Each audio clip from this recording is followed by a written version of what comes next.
हगवणे कुटुंबाला कसपटे कुटुंबाकडून चांदीची भांडी आणि चांदीच्या गौराई भेट, महागड्या भेटवस्तू देतानाचा व्हिडिओ समोर। थोड्याच वेळात कसपटे कुटुंबियांची पत्रकार परिषद।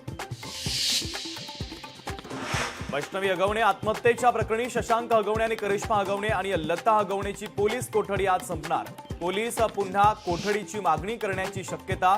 आज दुपारी हगवणे कुटुंबियांना पुन्हा कोर्टात हजर करणार।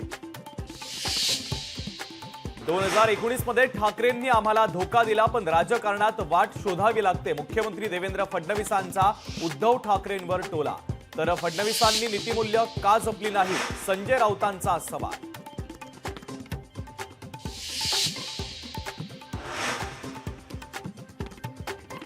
उपमुख्यमंत्री अजितदादा आणि शिंदे दोघेही संवादात चांगले नाहीत। मुख्यमंत्री फडणवीसांचं वक्तव्य। या मताबाबत ते दोघेही मला माफ करतील, फडणवीसांनी व्यक्त केला विश्वास। भाजपकडून स्थानिक स्वराज्य संस्थांच्या निवडणुकांच्या तयारीला वेग। अमित शहांच्या दौऱ्यानंतर बैठकीचं सत्र। मुख्यमंत्री देवेंद्र फडणवीसांच्या निवासस्थानी बैठक।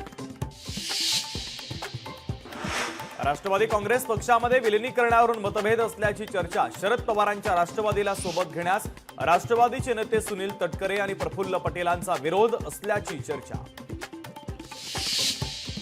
पावसामुळे नुकसान झालेल्या शेतकऱ्यांना आपत्ती व्यवस्थापनामार्फत नुकसान भरपाई देणार। परभणी दौऱ्यावर असलेल्या कृषी मंत्री माणिकराव कोकाट यांची ग्वाही।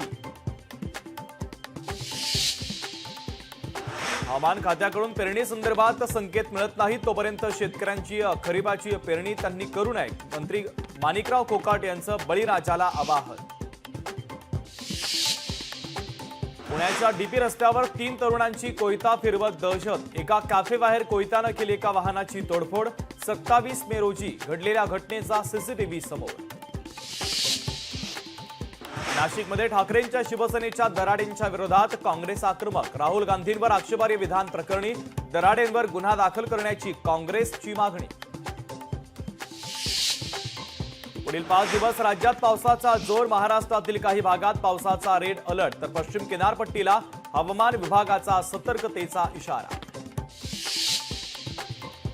पंजाब किंग्ज आणि रॉयल चॅलेंजर्स बंगळुरूमध्ये आयपीएलचा पहिला क्वालिफायर सामना आज। कोण बाजी मारणार याकडे क्रिकेट प्रेमींचं लक्ष।